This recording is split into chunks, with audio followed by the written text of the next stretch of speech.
to the whole Crumbs Podcast. My name is Luke McCaffrey. My name is Mason Billings. I'm Jude Ross. And today we're going to be talking about how to envision and visualize your goals and how to achieve them. So the first thing we're going to be talking about is a visualization technique, and it's really all surrounding the imaginative aspect of it. So one thing is you can just imagine the goal itself and the steps that you're going to take to get there. Your mentality is going to be a big thing throughout the whole entire process, and what you want to do is basically just set like mental checkpoints and different just steps that you can do. So you really want it to be like a timeline and see if you're on task and target to meet the goal. Yeah. So one thing for achieving goals, well, this could be used for a lot of things in life, but especially for like athletics. So a lot of kids our age like have goals in the athletics, and so mental imagery is a great way to achieve these goals. So mental imagery is used by some of the best athletes. It's when you picture yourself in the moment or practicing whatever it is in your sport to get it down. Like there was this study where they had a group of people visualize foul shots, like making 100 foul shots every day, and then literally practicing foul shots. And the group who visualized made more foul shots than the group who actually practiced. Yeah, that's pretty cool. Yeah, it's really cool. Yeah, so even if it's not in necessarily like the athletic field, like visualization is a technique that professionals in many fields use.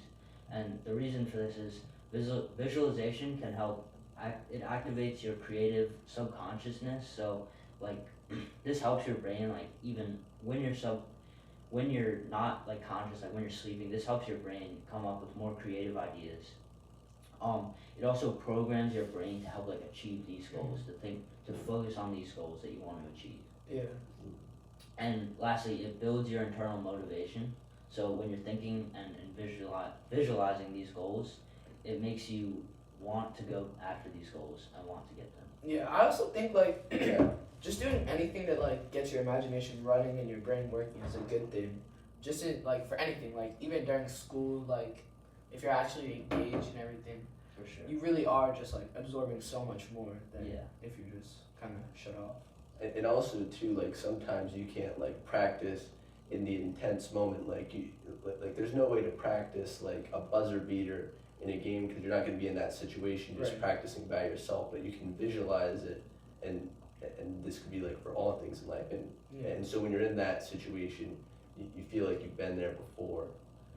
And so another thing that visualization can help with is it also gives you confidence in a lot of things. And a lot of like sports and other activities, if you're confident that you can do something, you're going to be so much more likely to achieve that. And so if you're going over this stuff in your head, if you're visualizing, I can do this, I can make this foul shot, that's going to give you that confidence to just relax and not be tense and just like make Yeah, that can go. That really goes for I guess anything in like a school or work-related environment. Because I mean, if you're confident in that and you studied in a test, you're bound to do better than if you just go into it blind.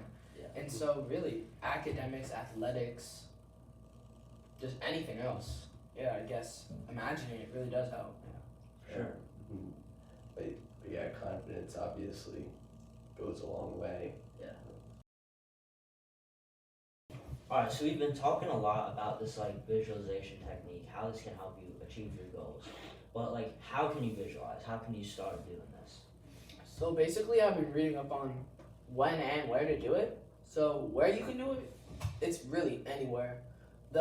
What's recommended though is a more peaceful environment. So you want to do it when you're relaxed. So basically, right before bed, maybe right when you wake up, maybe just wherever you're relaxed. If you're on the couch laying down, looking at your phone, you want to take a break. I mean, it really is. You might not think, but it is productive. It's gonna help you. So yeah. Oh, and some things to avoid when visualizing. Make sure that you know how to do the motion or whatever it is the right way, because if you keep visualizing it the wrong way, then it's gonna hurt you. But when you actually try and do it, and like Jude said, just make sure you're in a calm environment, obviously not like in the city in a group of people. But yeah. Alright, so like the way that you want to really go about like visualizing your goals is it's called like mental rehearsal, and it's been used with athletes since like the 1960s. So one analogy of it is like, imagine yourself sitting in a movie theater, and the movie that's starting is a movie of yourself accomplishing the goal that you want to accomplish. So imagine yourself just sitting down and watching that movie. And then next, after you've been doing that for a little bit, you can get out of your chair and picture yourself walking up to the screen and almost opening a door in the screen and being part of that movie, of yourself doing, like, achieving your goal. And then finally, walk back out of the screen that is still showing the picture of you, like, performing perfectly that thing that you want to achieve. And then walk back and sit back in your seat.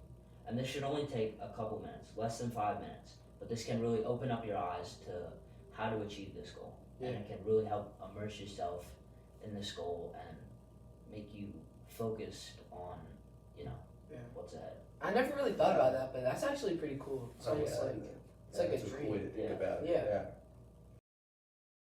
So each of us are gonna actually like try these techniques, and then over the next week, and we're gonna report back on the next episode and say like how it went, if it helped us at all. So one thing I want to do better next week is for track, I want to improve my time, and especially I want to improve my starts. So I'm gonna try envisioning myself having like a smoother start and just running like faster and smoother. For track, kind of like the same thing with we have a meet coming up soon against Spalding. I'm gonna visualize me succeeding in that meet, doing really well, and in either the 400 or the 800, because those are the events I could do. And yeah, we'll see how it is. The two things that I'm gonna try and achieve are, we have a big bio test coming up, and I'm gonna put a lot of time and effort into that, hoping I can get a good grade on it. And then also just really trying to better myself and just work to achieve my goals, basically. So yeah, academics and athletics, I'm gonna try and be more well-rounded in both. Thank you guys for watching. Be sure to stay tuned for episode 2, and we had a fun time learning and talking about this new information. See you guys next episode.